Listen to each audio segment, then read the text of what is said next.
27-year-old Suad Muhammad Ali is behind bars after kneeling on a daughter and fatally suffocating her. At around 9:40 p.m. on Monday the 10th of July, authorities responded to a townhouse at 345 River Road in Pelican Rapids, Minnesota, on a report of a 3-year-old girl not breathing. When officers arrived at the home, they found Suad on the couch and a daughter lying on the living room floor unresponsive with no pulse. Suad told officers she placed a hand over the girl's mouth, shook and punched her daughter in the throat, and strangled her to get her to stop crying. She said she laid on top of the child when she was face down to keep her quiet. She also told investigators that she tried to stab her daughter early in the night with a knife, but that she didn't harm the girl. Investigators located the knife on the arm of a couch in the living room. During CPR, officers said the child vomited and turned her head to the side, adding that while CPR was given, Suad smiled the entire time. The girl was taken to Essentia St. Mary's in Detroit Lakes where she passed away. During an autopsy, the medical examiner found a bite on the child's left cheek, as well as injuries to her head and brain. The official cause of death has not yet been released. Suad was arrested and charged with 2nd and 3rd degree murder and is held at the Ottertail County Jail.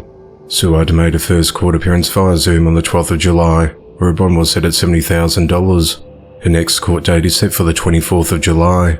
The investigation into the matter continues. A 37-year-old woman was fatally shot during a road rage incident. At 9:18 p.m. on Monday the 10th of July, authorities responded to the 1400 block of West Hurst Boulevard in Hurst, Texas on a report that a female had been shot. Upon arrival, officers found Paola Nunez Linares unresponsive in the passenger side of the minivan with a gunshot wound to her head. Paola was transported to a local hospital but was pronounced dead on arrival. Paola's husband Zane Jones said that he's driving their minivan northbound on East Loop 820 when they encountered a violent driver. He said as he was passing one car, another car sped up behind him. He said as he was completing the pass, and when he got into the other lane, the car accelerated until it came level next to him. The car then started veering aggressively into his lane, trying to push him off the road. Zane said that he then flipped off the other driver, something his wife has always warned him not to do. The driver then pulled out a gun and fired at least 3 shots into the vehicle, striking Paola in the back of the head. Zane said he quickly pulled off the highway and called 911, but by the time paramedics arrived it was too late. Paola was originally from Guatemala and moved to the US to marry Zane last year. Zane said he wants his wife to be remembered as someone who's full of love.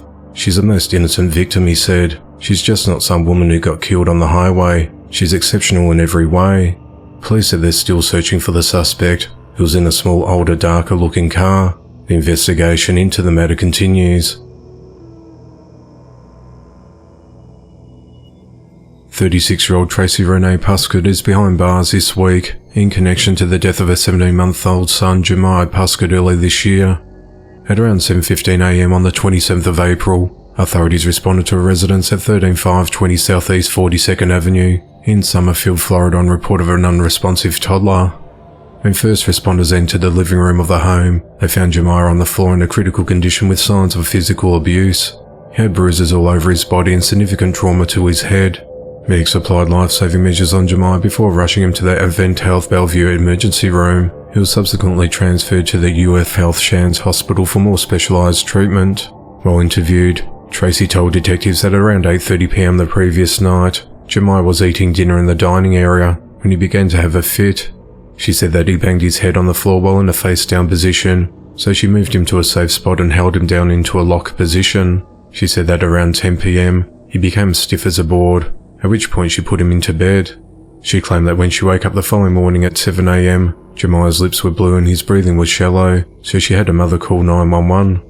Over the course of several interviews, Tracy's version of the night events continued to change, giving detectives different accounts of how Jemai hit his head. Some of the other reasons included Jemai being hit over the head with a plastic hollow toy by his 4-year-old sister, Jemai falling off the bed, or falling in the bathtub.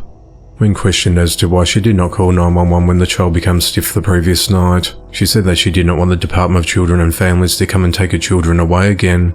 On the 29th of April, Jemai died from his injuries. On the 7th of July, autopsy results indicated that Jemai had died from complications of a skull fracture, subdural hemorrhage, and traumatic brain and spinal cord injury due to abusive head and neck trauma. Detectives determined that Jemai's injuries were too severe to be caused by any of Tracy's scenarios, and the manner of his death was ruled a homicide. On Monday the 10th of July, detectives located Tracy at her home. She was arrested and charged with second-degree murder and is held at the Marin County Jail without bond. The investigation into the matter continues.